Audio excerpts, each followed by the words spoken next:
ஆந்திராவில் உள்ள அரசியல் கட்சிக்கெல்லாம் இது வாழ்வா சாவா போராட்டம். பிரதானமாக யாருக்கு அப்படின்னு சொல்லி பார்த்தீங்கன்னா, ஏற்கனவே ஆட்சியில் இருக்கக்கூடிய ஜெகன்மோகன் ரெட்டி மீண்டும் ஆட்சியை பிடிக்க துடிக்கிறார். அங்கே நாடாளுமன்ற தேர்தலும் சட்டமன்ற தேர்தலும் ஒன்றாக நடைபெறுவது குறிப்பிடத்தக்கது. நாடாளுமன்ற தேர்தலில் அவங்க ஒரு கண் வச்சாலும் சட்டமன்றத்தில் எப்படியாவது ஆட்சியை பிடிச்சிடணும் அப்படின்னு சொல்லியிருக்காங்க. ஜெகன்மோகன் தனியாக தான் இந்த தேர்தலை சந்திக்கிறார். அதே போல் எதிரணியில் யாரெல்லாம் இருக்காங்கன்னு பார்த்தா, ஆட்சியை ஏற்கனவே இழந்த சந்திரபாபு நாயுடு பாஜகவோடு கைகோர்த்து விட்டார். கூட பவன் கல்யாணையும் சேர்த்து கொண்டார். இவர்கள் 3 பேரும் ஒரு அணியில் நிற்கிறார்கள். 10 வருஷம் முன்னாடி உங்களுக்கு ஞாபகம் இருக்கும், 2014 இதே மாதிரி வந்தாங்களே அப்படின்னு சொல்லி அப்பொழுது வெற்றி வாகை சூடினார்கள். ஆனால் அந்த வெற்றி மீண்டும் பிரதிபலிக்குமா? ஏன்னா இப்போ ஜெகன் ஆட்சியில் கிடையாது. பிறகு முதலமைச்சராக இங்கே நிலை பெற்று மீண்டும் தேர்தலை சந்திக்கிறார். இதெல்லாம் இருக்க ஆந்திராவில் லேட்டஸ்ட் சுவாரஸ்யம் என்ன, அதை சொல்லுங்கள் முதல்ல அப்படின்னு சொல்லி கேட்டிங்கன்னா, பிரதமர் மோடியின் புகைப்படம் மிஸ்ஸிங்.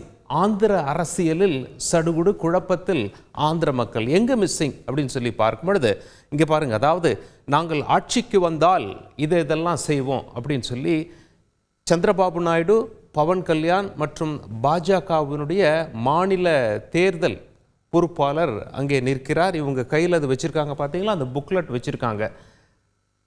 எலெக்ஷன் ப்ராமிசஸ் என ஆங்கிலத்தில் அழைப்பார்கள். அதாவது தேர்தல் வாக்குறுதிகள். அதில் யாருடைய படம் இருக்குது பாருங்கள். 2 பேருடைய படம் மட்டும்தான் இருக்கிறது. ஒன்று சந்திரபாபு நாயுடு, இன்னொன்று பவன் கல்யாண்.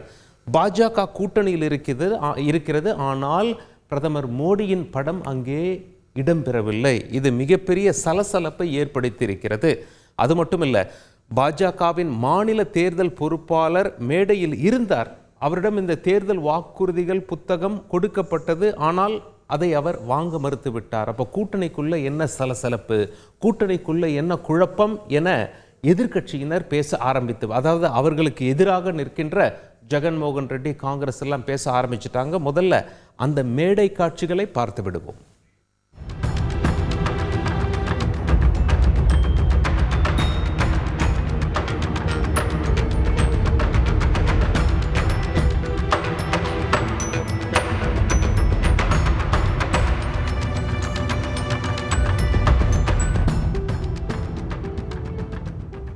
அங்கே பாஜக கூட்டணி எப்படி பிரிச்சிருக்காங்க அப்படின்னு சொல்லி பார்ப்போம். மொத்தம் 25 சீட்டு ஆந்திராவில். பாஜக 6 தொகுதியில் போட்டிடுறாங்க. சந்திரபாபு நாயுடுவின் தெலுங்கு தேசம் கட்சி 17 தொகுதியில் போட்டிடுறாங்க. பெரியண்ணன் அந்தஸ்தில் சந்திரபாபு நாயுடு இருக்கிறார். பவன் கல்யாணுக்கு 2 தொகுதி ஒதுக்கப்பட்டுள்ளது.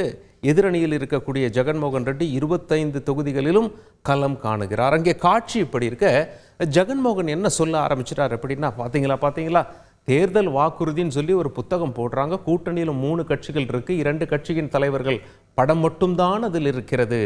பாஜக, முக்கியமாக பிரதமர் மோடியின் படம் எங்கே என்று கேள்வி எழுப்பி பிரச்சாரத்தில் உதட்டால் மட்டுமே கூட்டணி, இவர்கள் உள்ளத்தால் கூட்டணி வைக்கவில்லை என்று அவர்கள் கட்சியினர் பிரச்சாரம் செய்ய ஆரம்பித்து விட்டார்கள். அது மட்டும் இல்லை, ஜெகன்மோகன் ரெட்டி என்ன சொல்லியிருக்கார், ஏற்கனவே சந்திரபாபு நாயுடு பிரதமர் மோடியோட ஃபோட்டோவை அதில் போட்டிருந்தார் இவங்களோட சேர்த்து. ஆனால் டெல்லியில் பிஜேபி தலைமையகத்திலிருந்து அவங்களுக்கு ஒரு ஃபோன் வந்தது. அந்த ஃபோன் வந்த பிறகு இந்த மாதிரி படம் வைக்காதீங்க அப்படின்னு சொல்லிட்டாங்க. அதற்கு பிறகு எடுக்கப்பட்டது அப்படின்னு சொல்லி இவர் ஒரு குற்றச்சாட்டை முன்வைத்திருக்கிறார். அதை தெலுங்கு தேசம் கட்சி மறுத்துள்ளது. அது மட்டும் இல்லை, புகைப்படமே வேண்டாம் என்று கூறியவர்கள், நீங்கள் வாக்குறுதி கொடுக்குறீங்க, அதாவது சந்திரபாபு நாயுடுவும் பவன் கல்யாணும் கொடுக்குற வாக்குறுதியை எப்படி பாஜக அரசு மத்தியில் நிறைவேற்றும்? அவர்களுடைய புகைப்படமே அங்கே இடம்பெறவில்லையே, மக்களை ஏமாற்ற பார்க்கிறீர்களா அப்படின்னு சொல்லி அவர் தேர்தல் பிரச்சாரத்தில் மக்களிடையே கேள்விகளை முன்வைக்கிறார். அது மட்டும் இல்லை, இது போன்ற நம்பகத்தன்மை இல்லாத கூட்டணிக்காக நீங்கள் வாக்களிக்க போகிறீர்கள் அப்படின்னு சொல்லி இவர் கட்சியை சேர்ந்தவங்க தேர்தல் பிரச்சாரத்தில் மும்முரமாக இடம்பெற ஆரம்பித்து விட்டார்கள். புகைப்பட சர்ச்சை இவ்வாறு இருக்கிறது. சந்திரபாபு நாயுடு என்ன சொல்கிறார் அப்படின்னா, அவங்க அணி என்ன சொல்கிறாங்க, இல்லை இதெல்லாம் ஒரு பெரிய விஷயமா பார்க்காதீங்க, நாங்கள் பாஜகவோட கலந்து ஆலோசித்து தான் அந்த முடிவெடுத்தோம். அவங்க ஏற்கனவே தேசிய அளவில் நாங்கள் ஆட்சிக்கு வந்தால் இதெல்லாம் செய்வோம் அப்படின்னு சொல்லி அதெல்லாம் சொல்லியிருக்காங்க.